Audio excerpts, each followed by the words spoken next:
The letter arrived on a Tuesday, tucked between a phone bill and a flyer for a pizza place that had closed 2 years ago. Claire almost missed it in the stack, her fingers moving on autopilot the way they did every evening after a 10-hour shift at the archive office, sorting mail she barely registered. Then she saw the return address, a string of numbers instead of a street, and her whole body went still in the doorway of her apartment. She had written the first letter 3 weeks earlier, one of 40 volunteers from a program that matched New Yorkers with inmates who had no one left to write to them. She had done it for her father, though she would never have admitted that to anyone. He had spent the last 2 years of his life buried in numbers for a company he never talked about, and after he died, she had needed somewhere to put the guilt of not asking more questions while he was alive. Writing to a stranger who could not judge her felt safer than writing to anyone who could. She carried the envelope to the kitchen table and sat down before she opened it, the way she always did with anything that mattered. Inside, the handwriting was precise, each letter formed with a control that felt almost deliberate, as though the man writing it had trained himself out of every habit that might reveal something. "Dear Claire," it began, "I have read your letter 4 times. Not because I did not understand it, because it has been a long time since anyone wrote to me like I was still a person worth writing to." Her chest tightened in a way she did not expect. She read the rest, slowly. Daniel Hale wrote about the light in his cell at 6 in the morning, how it fell in a single narrow line across the concrete and moved an inch every hour if he watched it long enough. He wrote about a book he had read 3 times because the library rotation was slow, and about missing the sound of rain on something other than a metal roof. He asked her one question at the end, simple and direct. "What do you do when the day feels too heavy to carry alone?" She wrote back that night, though she told herself she would wait until the weekend. She told him about the archive office, the endless rows of boxes she catalogued for a shipping company that had merged with 3 others and forgotten what half its own records meant. She did not tell him about her father, not yet, but she wrote about the quiet in her apartment since she had started living alone, the particular kind of quiet that made the refrigerator hum feel like company. 3 days later, walking home from the subway station near her building, she felt it for the first time, the sensation of being watched. She told herself it was nothing, the ordinary paranoia of a woman alone in a city at dusk, and quickened her pace toward the light of her building's entrance. A black sedan idled at the corner half a block behind her, its windows dark, its engine running, though no one seemed to be waiting for anyone. She glanced back once and the car had not moved. By the time she reached her door, her hands were shaking hard enough that the key scraped twice against the lock before it caught. Inside, she pressed her back against the door and waited for her pulse to slow, telling herself she had imagined the whole thing, that grief did strange things to a person's sense of safety. She poured a glass of water she did not drink and sat at the kitchen table again, this time with Daniel's letter in front of her, rereading his words about the light moving across his cell, and for reasons she could not explain. The letter made her feel less alone than the empty apartment around her. The second letter came faster than she expected, only 5 days after her reply, and this time something in the handwriting was different. The loops on his lowercase letters slanted the opposite way from before, as if a different hand had picked up mid-sentence. She noticed it and dismissed it, telling herself that handwriting changed with mood, with the angle of a hand against a small metal desk, with 100 small things that meant nothing. "Dear Claire," he wrote, "I think about the men in here who tell themselves stories about who they used to be. I try not to be one of them. But some nights, it is the only thing that gets me through until morning. Tell me something true about yourself that no one else knows." She sat with the question for a long time before she answered it. In the end, she wrote about her father, the accountant who had died in what the police called an accident, on a highway he drove every day for 11 years, on a night with no ice and no other cars involved. She wrote that she had never believed it, not really, but that believing anything else felt like inviting a kind of fear she did not know how to live inside. She sealed the envelope before she could think better of it, and mailed it the next morning on her way to work, feeling lighter than she had in months. That evening, a man in a gray suit was waiting outside her building when she came home, standing too casually near the entrance for it to be an accident. He introduced himself as a legal representative for an inmate correspondence case, said his name was Mr. Ellis, and asked if he could speak with her about a client. Something about the smoothness of his voice, the way his eyes moved over her face like he was cataloging it rather than looking at it, made her decline and step past him into the lobby. He did not follow her in, but he said one thing before she reached the door, quiet enough that she almost missed it. "Mr. Hale asked me to make sure you were being careful." She stood in the elevator with her heart pounding, turning the sentence over and over. She had never mentioned Mr. Ellis's name to Daniel, had never mentioned a lawyer at all, and yet somehow her pen pal, in a cell upstate, knew enough to send someone to check on her within days of a stranger following her home. It should have frightened her more than it did. Instead, lying awake that night with the letters spread across her blanket, she found herself grateful and hated herself a little for the gratitude, because gratitude meant trust, and trust was something she had promised herself she would not hand out so easily again. The third letter arrived 2 days later, shorter than the others, written in handwriting that matched the second letter rather than the first. "Claire," it read, "I need you to listen to me, even though I cannot explain everything yet. If anyone comes looking for information about your father's old employer, do not answer their questions. Do not confirm anything, not even your name. I will explain when I can. Please trust that I am trying to keep you safe, even if it does not look that way yet." She read it standing in her kitchen with her coat still on, the words landing somewhere between comfort and alarm. Her father's old employer. She had never written that phrase to Daniel Hale, not once, and yet he had used it like he already knew exactly who her father had worked for, exactly what kind of danger that name might carry into her life. The refrigerator hummed behind her, the same familiar sound that usually meant safety, but tonight it only made the silence around it feel larger, and she stood very still in her own kitchen, letter in hand, wondering for the first time exactly who it was that she had been writing to all along. She called her only close friend from college, Maya, who worked long hours at a law firm downtown and had little patience for anything she considered a distraction from the next brief due on her desk. Claire tried to explain the black sedan, the man named Mr. Ellis, the strange shift in handwriting between letters, and heard how thin it all sounded once it left her mouth and became words in the air, instead of feelings pressing against her ribs. Maya told her gently that grief made people see patterns where there were none, that a car idling on a corner was just a car, that handwriting changed because pens changed, because moods changed, because nothing about a man locked away upstate could possibly reach far enough to touch her life in Brooklyn. Claire wanted to believe her. She almost did, until she hung up the phone and noticed, for the second time that week, a shape across the street that did not belong to any of her neighbors, gone the instant she looked directly at it. That night she took out the folder where she kept everything of her father's that the estate lawyer had not needed, a folder she had not opened since the funeral. Inside were tax documents, a company badge with a logo she did not recognize, and a small leather notebook filled with numbers in her father's cramped handwriting. Numbers that meant nothing to her and yet felt, suddenly, like they might mean everything. She traced her thumb along the edge of the notebook for a long time before she put it back, telling herself she was not ready to look closer, not yet, not until she understood what kind of danger she might be opening if she did. But she did not put the folder away. She left it on her kitchen table, next to Daniel's letters, 2 mysteries sitting side by side in the lamplight, and she fell asleep in her chair, still trying to decide which one frightened her more. The archive office smelled the way it always did, dust and old toner, and Claire spent the morning half listening to her co-workers argue about the coffee machine, while her mind kept drifting back to the notebook on her kitchen table. She had not opened it again since the night before, though she had thought about it every hour since. The numbers in her father's handwriting, sitting somewhere between an answer and a threat.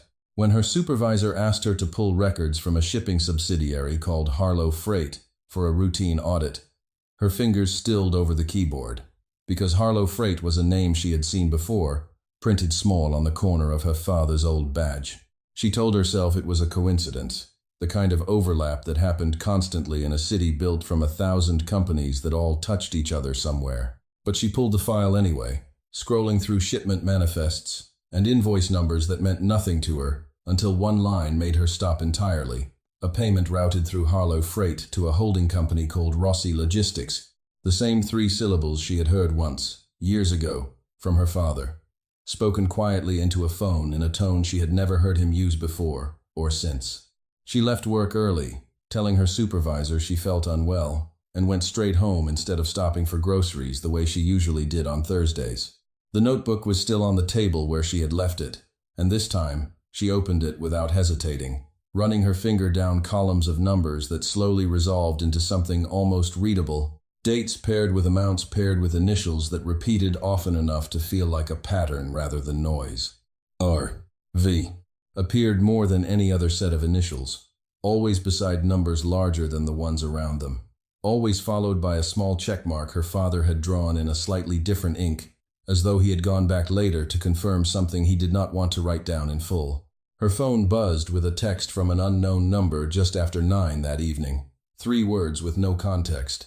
"Stop looking now." She stared at the screen for a long moment, her thumb hovering over the reply field, before she set the phone face down on the table and walked to the window instead, checking the street below out of habit more than genuine expectation. The black sedan was there again, parked directly across from her building this time, its engine off, a single figure visible behind the wheel in silhouette. She stepped back from the glass so fast she knocked over the chair behind her, and the sound of it scraping across the floor felt unbearably loud in the empty apartment. She wrote to Daniel that night with her hands not quite steady, telling him about Harlow Freight, about Rossi Logistics, about the initials R.V., repeating through her father's notebook like a warning written in code. She told him about the text message, though she left out how frightened it had made her. Some instinct telling her that admitting fear on paper made it more real. She did not mention the car outside her window. Some part of her wanted to keep one thing back, a single fact she had not handed over completely, though she could not have explained why that mattered to her. His reply came faster than any letter before it, arriving only 2 days later through a method she did not fully understand, delivered by a courier rather than the mail. A young man who would not meet her eyes when he handed her the sealed envelope in the lobby of her building, and left without a word.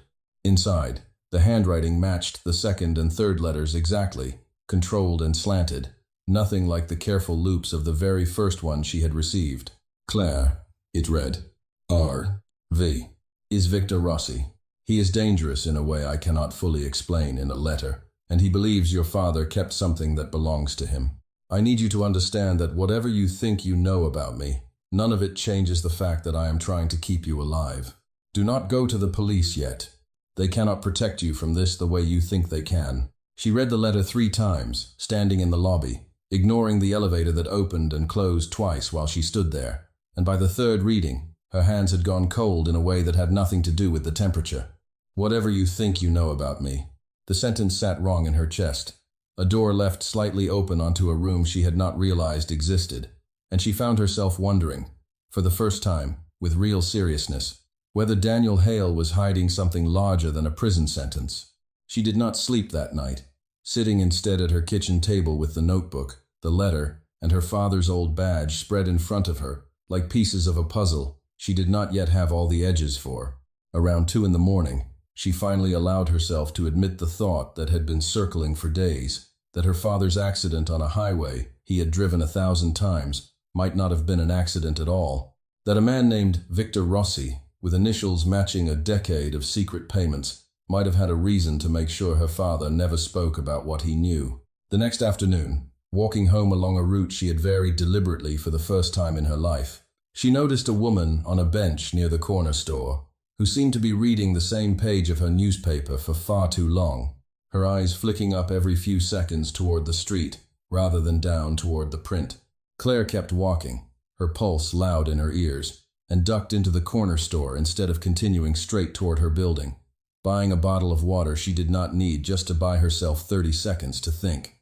When she came back out, the woman was gone, and Claire spent the rest of the walk home, glancing over her shoulder so often that she nearly collided with a delivery cyclist at the intersection. That evening, she made a decision she had been circling for 2 days. She would not go to the police, not yet, not with a letter from a stranger in prison as her only reason to believe her father had been murdered. But she would not sit still either. She sat down and wrote back to Daniel with a directness she had not used before, telling him she was done accepting half explanations, that if he wanted her to trust him with her safety, he owed her the truth about who he really was and what he really knew about Victor Rossi. She sealed the letter, addressed it to a name she was no longer certain belonged to a real person, and mailed it the next morning with a strange, hollow feeling in her chest, equal parts fear and something that felt uncomfortably close to hope. 2 days passed with no reply, and the silence stretched Claire's nerves thinner than any threatening text message could have. She went back to work, because staying home alone with her thoughts had become its own kind of danger, and she buried herself in the Harlow freight file until her supervisor asked why an ordinary audit request had suddenly become an obsession. She lied and said she liked being thorough, and spent her lunch break instead searching the archive database for any mention of Rossi logistics beyond the entries already flagged, finding 3 more shipments over the past decade that routed unusually large payments through shell accounts with no clear business purpose. On the 3rd evening, Mr. Ellis appeared again, this time not outside her building but inside the small coffee shop 2 blocks from her office, seated at a corner table as though he had been waiting for her specifically, which she understood immediately that he had. He did not stand when she approached, only gestured to the empty chair across from him with an ease that made her skin crawl. He told her, in a voice pitched low enough that no one else could hear, that continuing to dig into old shipping records was the fastest way to guarantee she ended up like her father. He said it without menace, almost gently, as though he were doing her a kindness by warning her plainly, instead of letting events unfold on their own. Claire asked him directly whether he worked for Daniel or for Victor Rossi, and something flickered behind his eyes before he answered. A hesitation too brief for most people to catch, but not brief enough to escape her notice. After 2 weeks of learning to read every small signal around her, he said only that some men in this business answered to more than one master at once, and that she would be wise not to assume the letters she had been receiving told her the whole truth about who was protecting her and who was simply managing her from a distance. He left before she could ask anything else, dropping a $5 bill on the table for a coffee he had never ordered, and Claire sat alone afterward with her hands wrapped around her own cooling cup, replaying his words until they blurred into something closer to dread than clarity. That night, unable to bring herself to open another letter or stare any longer at her father's notebook, she called Maya again, and this time her friend did not dismiss her so quickly. Maya had done a little digging of her own after their last conversation, pulling public records on Rossi Logistics out of professional curiosity, and what she found had unsettled her enough to drop the skepticism from her voice entirely. The company had been named in 2 federal inquiries over the past 15 years, both closed without charges, both involving witnesses who had either recanted their statements or disappeared from the proceedings entirely before testimony could be finalized. Maya's voice shook slightly as she read the details aloud, and for the first time since her father's death, Claire heard real fear in her best friend's voice instead of gentle correction, which frightened her more than anything Mr. Ellis had said. Claire thanked her quietly and hung up, then sat for a long while in the dark of her living room, listening to the city outside her window and wondering how many other names besides her father's had vanished quietly into that same pattern of silence before anyone thought to ask why. The reply from Daniel finally arrived on a rain-soaked Monday, carried again by the same silent courier, and Claire tore it open in the stairwell of her building, rather than wait for the elevator. The handwriting was steadier than before, as though the man writing it had taken time to compose himself before putting pen to paper. Claire, it read, "You deserve more than half-truths, and I am done giving them to you. I cannot write everything in a letter, because letters can be read by people who should never see them. Meet me, not in the visiting room where everyone can watch, but through a channel I can arrange safely. Tomorrow, 6 in the evening, at the address on the enclosed card. Come alone. I will explain everything, including things about myself you are not going to like hearing." Tucked behind the letter was a small card printed with an address in a part of Brooklyn Claire rarely visited, an old warehouse district near the water that had been slowly converted into artist studios and private event spaces over the past decade. She turned the card over twice, half convinced it was a trap, half unable to stop herself from wanting to go anyway, because the alternative was continuing to live inside a fear with no shape, and at least this offered her the possibility of an answer.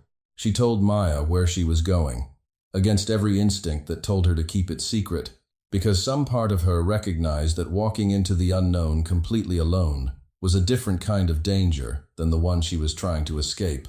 Maya begged her not to go. Then, when she realized Claire had already decided, made her promise to check in by phone every 30 minutes and share her location the entire time. Claire agreed, though she suspected, standing at her window watching the black sedan idle across the street one more time, that whoever was tracking her already knew exactly where she planned to be. The warehouse address led her to a private room on the second floor of a converted event space, accessed through a side door that a man in a plain dark suit unlocked for her without a word, his eyes scanning the street behind her before he let her in. Inside, the space had been arranged simply, 2 chairs facing each other across a small table, a single lamp casting warm light against exposed brick walls, and for a long moment Claire stood in the doorway, with her heart hammering, waiting for someone to appear. He came in through a door on the far side, and Claire's first impression was of stillness, the kind of controlled quiet that belonged to someone who had spent years learning never to move without purpose. He was younger than she expected, dark-haired, dressed in a plain gray sweater that gave nothing away about the world he clearly commanded, and his eyes, when they finally met hers, held an intensity that made her chest tighten before he had said a single word. "I owe you an apology before I owe you an explanation," he said, his voice quieter than she had imagined it from the letters, though the careful precision in it matched exactly. "My name is not Daniel Hale. It is Damon Rossi, and everything I am about to tell you is going to make you want to walk out that door. But I need you to hear it first." Claire did not sit down. She stood with her arms crossed, staring at him, trying to reconcile the man in front of her with the voice on the page that had made her feel less alone during the worst weeks of her life. "Rossi," she repeated, the name landing like a stone in still water. "As in Victor Rossi. He is my father's brother," Damon said, watching her carefully, gauging how much she could absorb before the ground shifted entirely beneath her. "My father built this family's business into what it is today. And when he died, I was supposed to inherit control of it directly. Victor never accepted that a 26-year-old should hold power he believed belonged to him by seniority. And 3 years ago, he engineered evidence that put me in prison for a crime I did commit, though not in the way the courts believe.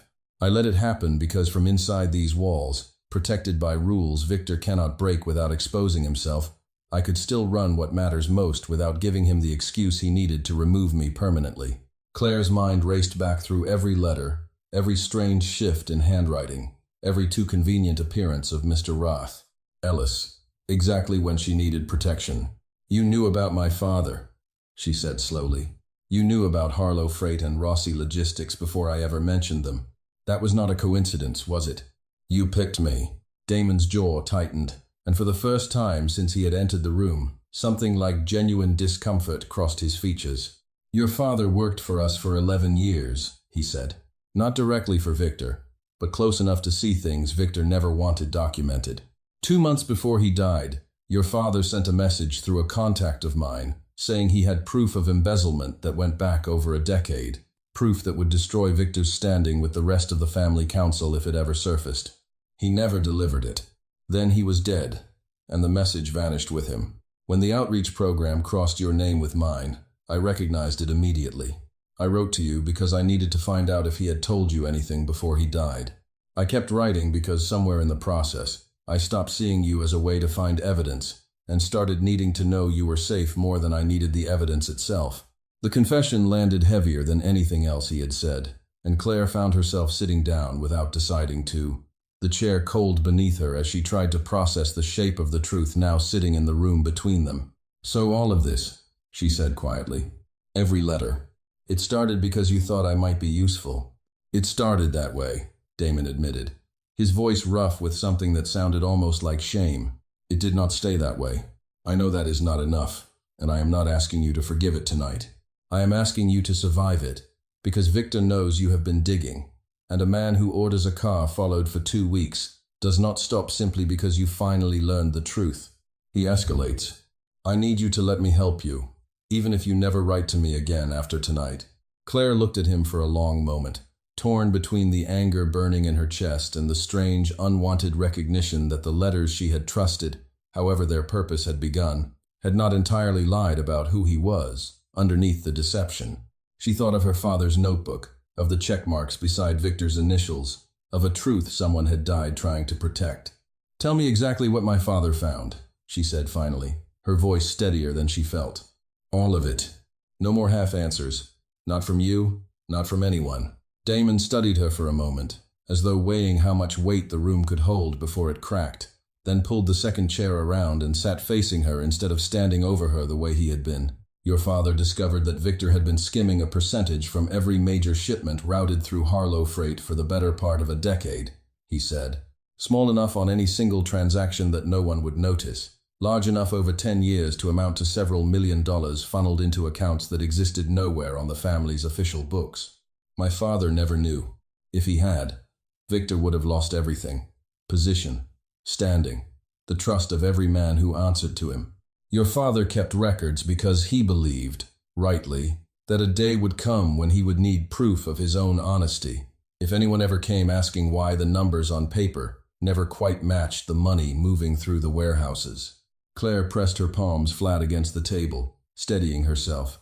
Why didn't he go to the FBI? She asked. Why keep a private notebook instead of handing it to someone who could actually use it? Because going to the FBI would have gotten him killed within a week, Damon said. And there was no cruelty in the way he said it, only a flat, practiced honesty that frightened her more than anger would have. Men who inform on organizations like ours do not disappear quietly into witness protection the way television makes it look. Your father was careful. He was building a case, slowly, gathering enough corroboration that when he finally did go outside the family, the evidence would be airtight and untouchable, something no lawyer or bought judge could unravel. He was close. I believe that is exactly why Victor had him killed, before he could finish it. The word killed hung in the room longer than either of them spoke, and Claire felt something in her chest crack open that she had kept sealed since the night of the funeral, a suspicion she had never allowed herself to fully voice, even in the privacy of her own thoughts. You believe it, she repeated. You don't know it. I know Victor had the access and the motive, Damon said. I know the highway patrol report was filed by an officer whose brother works security for one of Victor's shell companies. I know your father's car was serviced 2 days before the accident by a mechanic who has done favors for this family before. None of that would hold up in a courtroom on its own. But taken together with what is in that notebook you clearly still have, it becomes something Victor cannot survive if it reaches the family council. He raised his eyes to hers, steady despite the weight of what he was admitting. That notebook is the missing piece. Whatever your father recorded in those final pages is likely the exact proof he intended to deliver before he died, and Victor has spent 3 years searching every place your father might have hidden it, including, eventually, you. Claire sat with that for a long moment, the rain ticking steadily against the warehouse windows outside, and when she finally spoke again, her voice had lost its edge of accusation, replaced by something closer to grim resolve. Then we finish what he started, she said. But I am not doing it blind, and I am not doing it because you decided I should trust you. I want to see everything you have. I want to understand exactly how dangerous this is before I take one more step toward Victor Rossi. Damon held her gaze for a long beat before he nodded, something unreadable moving behind his eyes. Relief, perhaps, or the particular ache of being seen clearly by someone he had once approached, only as a means to an end. Then we start tonight, he said quietly. But Claire, once we begin, there will be no walking away from this family untouched. Not for you, and not for me. 2 weeks passed in careful, coordinated silence. Claire and Damon exchanging information through the same courier network that had carried the letters. Each message, now stripped of anything soft, focused entirely on building a case that could survive scrutiny from men who killed to protect their secrets. Damon arranged, through channels, Claire chose not to ask too many questions about, for her father's notebook to be authenticated against Harlow Freight's internal shipping records by an accountant loyal only to him, a woman named Rosa, who had worked for the family for 20 years and hated Victor Rossi with a quiet, professional patience that made her meticulous in exactly the way this case required. Claire went to work each day and came home each evening with the strange sensation of living 2 separate lives stitched together at the seams, one where she catalogued shipping manifests for a company that no longer felt like an accident of employment, and another where she decoded her father's final months through a notebook that had become the most important object she owned. She learned to recognize 3 more sets of initials beside Victor's, names of men who had apparently helped move the skimmed money through accounts in Delaware and the Caymans, men Rosa identified within days as still active in Victor's inner circle. On a Thursday evening, Rosa called Claire directly for the first time, her voice tight with an urgency that cut through the calm professionalism she had maintained until then. She had found the final page, the one Claire's father had clearly written in a hurry, ink smudged as though his hand had been shaking. It listed a date, an amount larger than any other entry in the notebook, and a single sentence that made Rose's voice catch when she read it aloud over the phone. Delivering full accounting to Family Council Friday. If anything happens to me before then, everything is with C. Claire sat frozen at her kitchen table long after the call ended, the weight of the sentence settling into her slowly.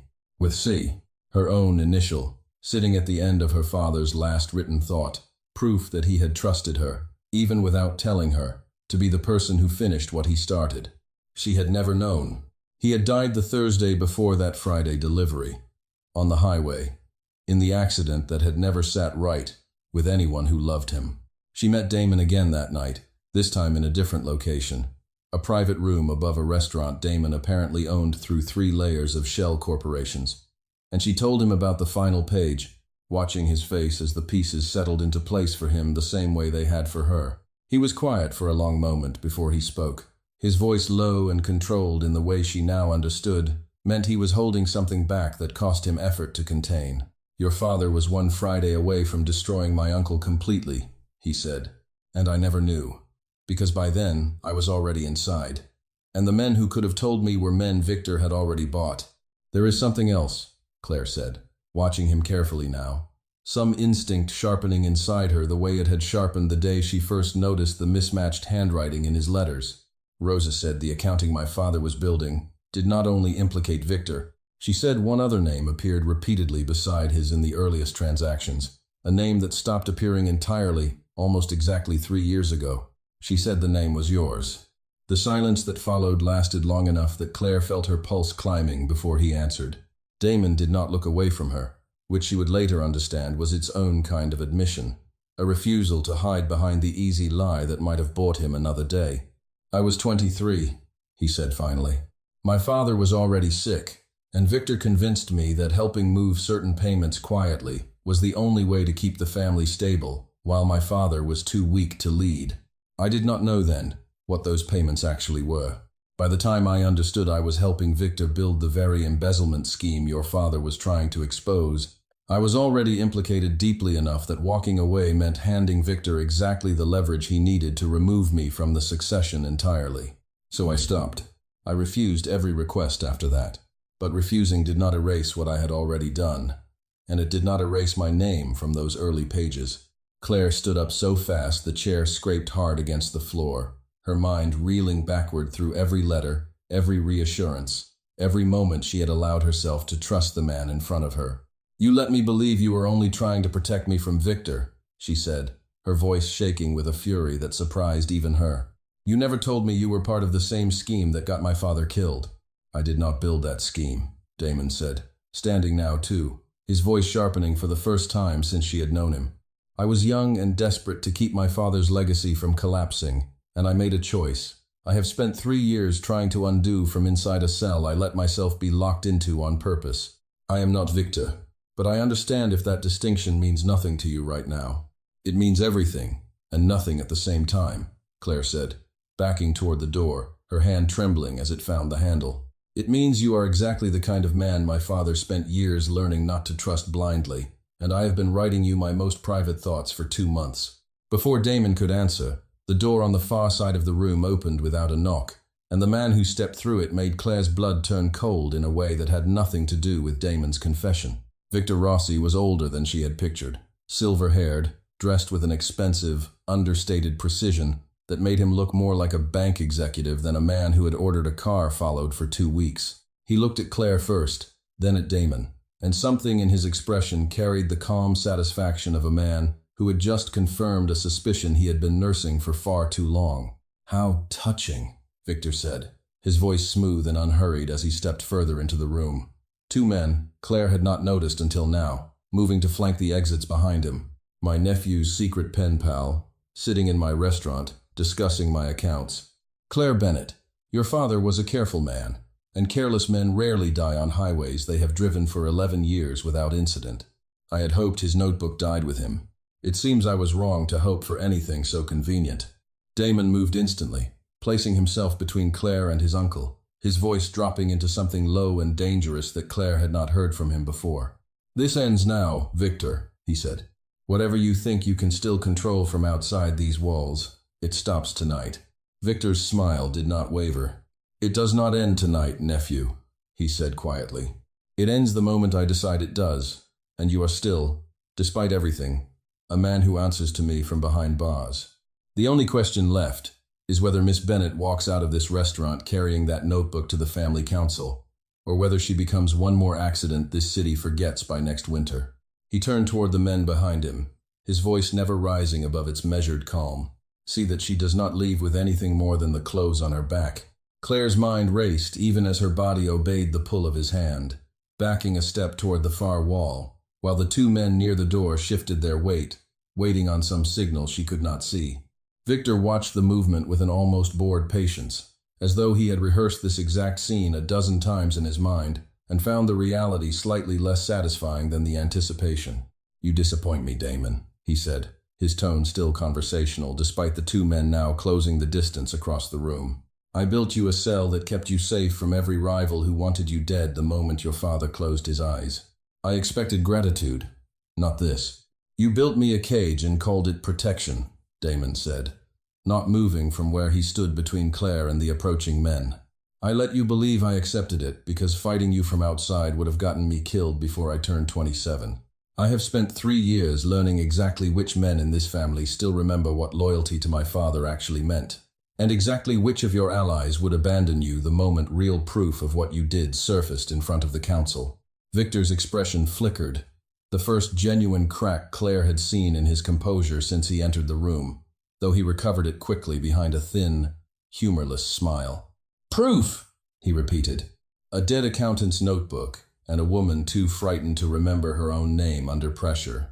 You will need considerably more than that to move the council against me." "I already have more than that," Damon said, and something in his voice carried a certainty that made Victor's smile falter for a second time. "Rosa has spent 2 weeks cross-referencing every entry against Harlow Freight's actual shipping records. 3 men on the council received private couriers from me this morning containing preliminary findings, with instructions to open them only if I fail to check in by midnight tonight. You did not silence a secret, Uncle. You handed me the reason to finally make it public." For a moment, no one in the room moved, the weight of Damon's words settling over Victor's carefully constructed calm, like a crack spreading slowly through glass. Then Victor's jaw tightened, and the pleasant mask he had worn since entering the restaurant dropped away entirely, replaced by something colder and far more dangerous. "Then it seems," he said quietly, turning toward the 2 men flanking him, "that midnight is a deadline we cannot allow to arrive." He did not raise his voice, did not gesture dramatically, simply turned his attention back to Claire with an expression that made her stomach drop. "And it seems, Miss Bennett, that your usefulness to this situation has just become considerably more urgent than I originally planned." Claire felt Damon's hand close around her wrist, not gently, but with an urgency that told her the calm negotiation of the last several minutes had ended entirely. "Get to the stairwell," he said under his breath, his eyes never leaving Victor. "No." She moved before her fear could catch up with her legs, Damon's grip steering her toward the narrow service door behind them while the 2 men near the entrance broke into motion, no longer patient, no longer content to wait on their employer's next quiet instruction. Behind her, she heard Victor's voice one last time, low and final, carrying none of the warmth it had held even in its false politeness. "Bring her back before morning," he said, "and find out exactly how much of that notebook has already left this city." The service door swung shut behind them with a heavy metal clang, and Claire ran, her heartbeat pounding louder than the sound of her own footsteps on the stairs, one thought circling endlessly through her mind as Damon pulled her down toward the alley below. Midnight was still hours away, and she had no idea anymore which man in her life she could actually trust to help her survive until it arrived. They lost the 2 men in the alley behind the restaurant, cutting through a delivery entrance Damon clearly knew from memory, emerging 3 blocks away into a night that felt colder than it had an hour earlier. Damon did not stop moving until they reached a parking garage where a car waited, keys already in the ignition, another quiet arrangement made in advance by people loyal only to him. He drove them not toward safety in the ordinary sense, but toward Rosa's office, in a nondescript building near the Brooklyn waterfront, the one place he trusted enough to regroup before midnight arrived, and whatever Victor intended to do about it came due. Rosa met them at the door with the finished accounting spread across 3 folders, her face pale but steady, The look of a woman who had spent 2 decades preparing for a night exactly like this one, without ever quite believing it would come. She had already sent the preliminary findings to the 3 council members Damon mentioned, but the full case, the notebook itself, the final corroborating page with its unfinished sentence about C, remained locked in a safe in Claire's own apartment, the one place none of them had anticipated needing to abandon so completely by morning. "That is the setback," Damon said grimly, pacing the length of Rosa's small office while Claire sat gripping a cup of coffee she had no intention of drinking. "Victor knows Claire has not delivered anything to the council yet, which means he will assume the strongest evidence is still with her, and he will move on her apartment before he moves on anything else. We need that notebook before his people find it first, or everything Rosa has built collapses into an accusation with no proof behind it." Claire's stomach turned at the thought of Victor's men in her home, moving through the small rooms where she had grown up, believing herself safe long after her father died. "We go now," she said, standing before either of them could argue. "I know exactly where it is hidden. I can be in and out in 10 minutes if we move immediately." Damon refused at first, insisting he go alone or send men he trusted instead. But Claire held firm, reminding him with a steadiness that surprised her own nerves that the safe required a combination only she knew. One final precaution her father had built into the hiding place before he died. In the end, Damon relented, though he did not stop arguing about it the entire drive back toward her building, watching every car that passed, with an intensity that told her exactly how seriously he took the danger, even as he tried to keep his voice calm for her sake.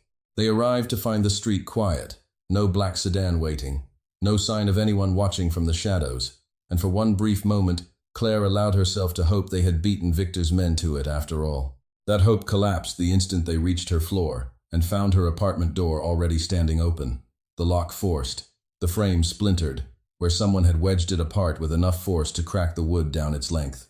Damon pulled her back before she could step inside, positioning himself in front of her in the hallway, his whole body gone rigid with an alertness that made the danger suddenly, viscerally real, in a way the restaurant had not quite managed to convey. The man who came through her doorway was not one of the 2 from the restaurant, but younger, broader, moving with the loose, confident ease of someone who had done this exact kind of work many times before without consequence. He barely glanced at Claire before focusing entirely on Damon, and for a moment the 2 men simply stood assessing each other in the narrow hallway, the tension between them so absolute that Claire found herself holding her breath without deciding to. "Victor said you might come back for it yourself," the man said finally, almost conversational despite the circumstances. Said family always thinks with its heart before its head. Damon did not answer him with words. He moved instead, closing the distance in a single motion that caught the other man mid-sentence. And the fight that followed was fast and brutal, in a way Claire had never witnessed outside a screen, nothing like the choreographed violence of movies, all grappling and desperate leverage, and the ugly sound of someone's shoulder meeting the doorframe hard enough to crack the plaster further. Claire pressed herself against the opposite wall, every instinct screaming at her to run, and every loyalty she had built over the last 2 months refusing to let her leave Damon alone in a fight she had, however unwillingly, helped bring to his door. The man got the upper hand for one terrible moment, driving Damon back against the splintered frame with a fist that connected hard enough to snap his head sideways, and Claire heard herself cry out before she understood she had moved at all, grabbing the heavy glass vase from the hallway table beside her and swinging it in a wide, desperate arc that caught the intruder across the back of the shoulder, hard enough to stagger him. It bought Damon the half-second he needed, and he used it decisively, driving the man down and pinning him against the floor with enough controlled force to end the fight without ending the man's life. A distinction Claire understood in that moment mattered deeply to who Damon actually was, beneath everything Victor had made him into. They left the man zip, tied to the radiator with instructions Damon delivered in a tone too cold for Claire to fully recognize, and moved quickly to the small safe hidden inside a false panel beneath her kitchen floorboards, the one place her father had shown her exactly once, years earlier, joking that every family needed somewhere to keep the things that mattered most. The notebook's final page was there, exactly as Rosa had described it, the ink smudged with the shaking hand that had written it, and beneath it, folded carefully, a single photograph Claire had never seen before. Her father, standing beside a younger version of a man she now recognized instantly, his own father, Damon's father. The two of them smiling together at some event neither of their children had ever known about. They loved each other's families before any of this began, Claire said quietly, staring at the photograph, something in her chest shifting at the sight of it, softening an anger she had been holding onto since the restaurant, without quite meaning to let it go so easily. Your father and mine. This did not start with betrayal. It started with something real. Damon took the photograph from her hands gently, studying it for a long moment before he spoke. His voice rougher than she had heard it before, stripped of the careful control he wore like armor in every other conversation they had shared. My father talked about your family once, he admitted. Said the Bennetts were the kind of people this business did not deserve to touch.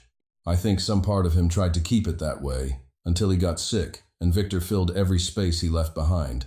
They delivered the notebook and the photograph to the 3 council members within the hour, meeting in a private room, Rosa arranged with the same quiet efficiency she had shown throughout the entire ordeal, and Claire watched from a distance as men who had known Damon since he was a child studied the evidence laid out before them, with expressions that shifted slowly from skepticism into something grimmer and more resolved. Victor was summoned before midnight, arriving with the same composed arrogance he had carried into the restaurant, though it did not survive long once Rosa began walking the council through a decade of falsified shipping manifests with the precise, unshakable clarity of a woman who had spent 20 years preparing for exactly this presentation. Claire watched Victor's face as the truth closed around him. The moment his eyes finally landed on her across the room, cold and calculating even in defeat, searching for some final leverage he no longer possessed. He tried, briefly, to claim the notebook had been fabricated, that a grieving daughter could not be trusted as a reliable witness against a man who had known her since childhood. But Damon stepped forward then, laying out the corroborating shipment records Rosa had cross-referenced against Harlow Freight's own files. Records Victor himself had signed years earlier, never expecting anyone outside the family to see them again. The council's decision, when it came, was unanimous and immediate, stripping Victor of every position he had spent decades building, and the 2 men who had accompanied him into the room escorted him out with a formality that made clear exactly how thoroughly his power had evaporated in the space of a single hour. It was well past 2 in the morning when Claire and Damon finally left the building together, walking without direction, through streets gone quiet and strange in the deep hours before dawn.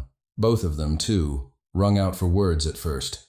When Damon finally spoke, his voice had lost the careful control she had grown used to hearing in every letter and every conversation since the warehouse, replaced by something raw and more uncertain than she had ever heard from him. I built a version of myself in those letters that I thought you needed to see, he said.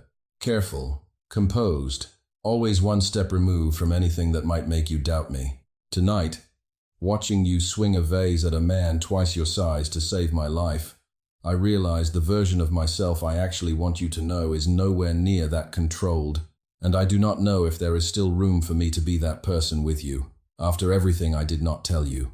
Claire stopped walking, turning to face him fully under the amber light of a street lamp, studying the exhaustion and the honest fear in his expression, so different from the composed stranger who had walked into the warehouse 2 weeks earlier. You lied to me about who you were for 2 months, she said slowly, and I do not think I can pretend that did not happen, or that it did not hurt. But you also told me the truth the moment it mattered most, even knowing it might cost you everything. And you put yourself between me and a man, twice your size, without a second of hesitation. I do not know exactly what this is yet, but I know I do not want to walk away from it without finding out. He reached for her hand then, hesitant in a way that felt entirely unlike the composed, calculating man from his letters, and she let him take it, feeling the weight of 2 months of careful words finally give way to something simpler and more immediate standing between them. I cannot promise you an easy life, he said quietly. Even with Victor gone, there is a family business waiting for me to decide what kind of man will actually run it now. But I can promise you I am done deciding things about you before you have a say in them. Then decide with me, instead of for me, Claire said, and something in his face broke open at that, a smile she had never seen in any of his letters, unguarded and real. And when he leaned down to kiss her beneath the street lamp, she felt it land not as the ending of a mystery, but as the honest, uncertain beginning of something she had never let herself hope for since the night her father did not come home. The morning after the council's decision, Claire returned to her apartment to find the door already repaired. A small, practical kindness that told her more about the man Damon intended to become than any speech could have. She stood in her kitchen for a long time, looking at the false panel beneath the floorboards, now empty, and at the space on her table, where 2 months of letters still sat stacked in careful order. She did not throw them away. She read through them once more, slowly, this time understanding exactly which sentences had been calculation and which had been true, and found, to her quiet surprise, that far more of them belonged to the second category than she had expected on the night she first learned his real name. Maya came over that evening with a bottle of wine, neither of them finished, listening with wide-eyed disbelief as Claire recounted everything she had not been able to explain over the phone during the previous weeks. The vase, the warehouse, the council room, where a man's entire empire had unraveled in under an hour. When Claire finally admitted that she intended to keep seeing Damon despite everything, Maya did not immediately object the way Claire had braced herself for. Instead, her friend studied her for a long moment, then asked only one question, quiet and serious in a way that cut through the exhaustion of the last 2 weeks. Does he make the silence in this apartment feel different than it did before your father died? Or does it just feel like something new to be afraid of losing? Claire thought about the question longer than she expected to, and when she finally answered, her voice was steadier than she had heard it in months. Different, she said. It feels different. Damon called that night, not through a courier or a folded letter, but on an ordinary phone. His voice unfiltered by paper and distance for the first time since she had known him. And the sound of it, plain and a little tired after a long day of meetings, with men twice his age, who did not yet fully trust a 26-year-old to hold the position his father had built, settled something in her chest she had not realized was still unsettled. He told her about the small, unglamorous work of rebuilding trust inside a business that had spent a decade quietly rotting from the inside. Moving legitimate shipping contracts back to the center of the company's actual revenue, distancing the family name from the shell accounts, Rosa was still untangling week by week. She listened, and found that she liked this version of him best, not the composed stranger from the letters, or the controlled fighter from the hallway, but the tired, honest man describing spreadsheets and hard conversations in a voice that no longer needed to hide anything from her. In the weeks that followed, Claire helped Rosa finish reconstructing the full decade of Victor's embezzlement for a federal inquiry that finally moved forward with evidence too solid to dismiss, and she watched Damon step carefully into a role he had spent 3 years avoiding, rebuilding a fractured family business into something closer to what his father had once intended it to be. She kept her father's notebook afterward, not as evidence anymore, but as the last thing he had left her, proof of a man who had died trying to protect a truth he trusted his daughter to finish. And on quiet evenings, when Damon came to her apartment instead of writing letters that no longer needed to travel through anyone else's hands, she found that the silence she used to fill with grief had slowly, carefully, become something else entirely.